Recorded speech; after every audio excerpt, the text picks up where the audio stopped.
I was in Washington, D.C., USA, and I found out something remarkable about FDR, also known as Franklin D. Roosevelt.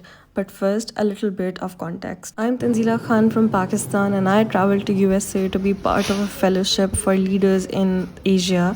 After a smooth landing, I was helped and taken to the car, which I requested to be big so my wheelchair, which is broken at the moment, can fit in easily as it cannot be folded, and then I can also just scoop in. And then I reached my hotel and this lovely room, which was also wheelchair accessible, and then it was time for some action. Of directing the leadership and exchange programs on behalf of the Asia Foundation and our LeadX team. Most of our days were filled with networking sessions and conversations. I mean, we are representing our own countries in some form or way, but we are also representing ourselves, our individual beliefs, humanity, and causes. And I want to develop a connection with USA on a personal level. Like all good things, it also started with coffee. And hitting the streets, I met people and causes alike. It is impossible to keep the streets silent, and it should thrive with loud noises about the demands of what the community needs. DC has many historical and political landmarks, important buildings that are super white, and I'm sure they're very important to the community. But the only thing important to me is the accessibility.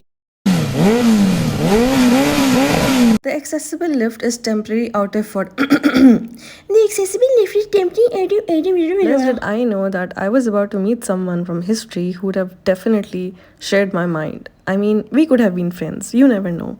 I'm talking about the 32nd President of USA, FDR, Franklin D. Roosevelt, at his memorial. They put that in, right? No. Yeah, a very tiny wheel right there. Right. Yeah, it's like a suitcase wheel. Yeah. When I found out that he was also a wheelchair user due to an illness that happened, but this information was mostly concealed because I did check up online, and then I figured out this is because disability is often connected with weakness. And this is so true in many societies, so why would it be different in USA? But this is not true. I think disability has nothing to do with your leadership, which comes from the mind. Do not let the idea get to your head that just because you have a disability, you can't be a good leader. I mean, this guy became the president.